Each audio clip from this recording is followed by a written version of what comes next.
Freelancing শুরু করার 5টা কার্যকরী ধাপ নিয়ে 10 মিনিট স্কুলের একটা ভিডিও আছে, বিশাল জনপ্রিয় ভিডিও, প্রায় 12 লাখের বেশি মানুষ ওই ভিডিওটা দেখেছে। আজকে আমরা এই ভিডিওটা একসাথে দেখবো এবং এই ভিডিওর ব্যাপারে, জেনারেল ফ্রিল্যান্সিং এর ব্যাপারে আমার মতামত আমি শেয়ার করবো আপনাদের সাথে এই রিঅ্যাকশন ভিডিওতে। চলুন শুরু করা যাক।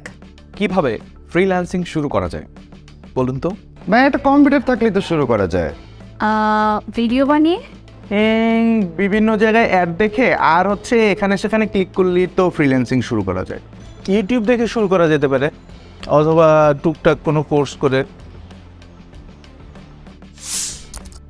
এই প্রশ্নটা আসলে সঠিক প্রশ্ন না। কিভাবে ফ্রিল্যান্সিং করা যায় এটা কাউকে জিজ্ঞেস করাই উচিত না, কারণ ফ্রিল্যান্সিং তো আসলে কোনো কাজ না। ফ্রিল্যান্সিং একটা কাজ করার পদ্ধতি, আমি আপনাদের আগেও বিভিন্ন সময় বলছি, বাট যারা জানেন না তাদের জন্য আরেকবার ছোট্ট করে বলতেছি। Freelancing is a type of work. এক ধরনের কাজকে আমরা ফ্রিল্যান্সিং বলি। কোন ধরনের কাজকে আমরা ফ্রিল্যান্সিং বলি? যখন একজন মানুষের ফিক্সড কোনো ক্লায়েন্ট থাকে না, বিভিন্ন ক্লায়েন্টের জন্য র্যান্ডমলি সে কাজ করতে থাকে, তখন তাকে ফ্রিল্যান্সার বলা হয়। যেমন ধরেন একজন ফটোগ্রাফার আজকে ওই মডেলের সাথে কাজ করতেছে, কালকে ওই বিয়েতে কাজ করতেছে, পরশুদিন অমুক ইনফ্লুয়েন্সার ডাকছে তার সাথে কাজ করতেছে, সে একজন ফ্রিল্যান্স ফটোগ্রাফার।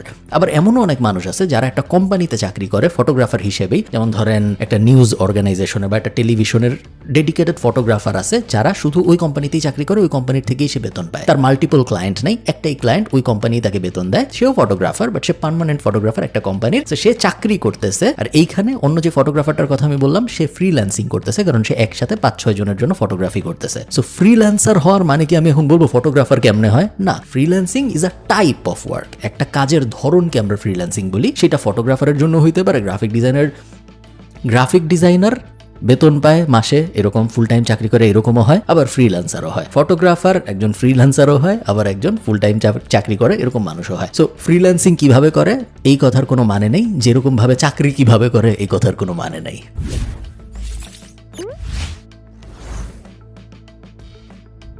ফ্রিল্যান্সিং শুরু করার 5টা সহজ স্টেপ শিখবো এই ভিডিওতে। So let's start.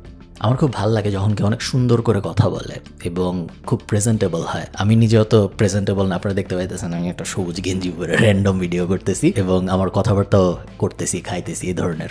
বাট উনাকে যখন আমি দেখছি যে খুব সুন্দর একটা স্যুট পরে একদম প্রফেশনালি একটা হোয়াইট বোর্ডের সামনে দাঁড়িয়ে ভিডিও করছে, দেখতে খুব ইমপ্রেসিভ লাগে আমার এসব। ফ্রিল্যান্সিং শুরু করার প্রথম ধাপ একটা স্কিলকে প্রপারলি শেখা।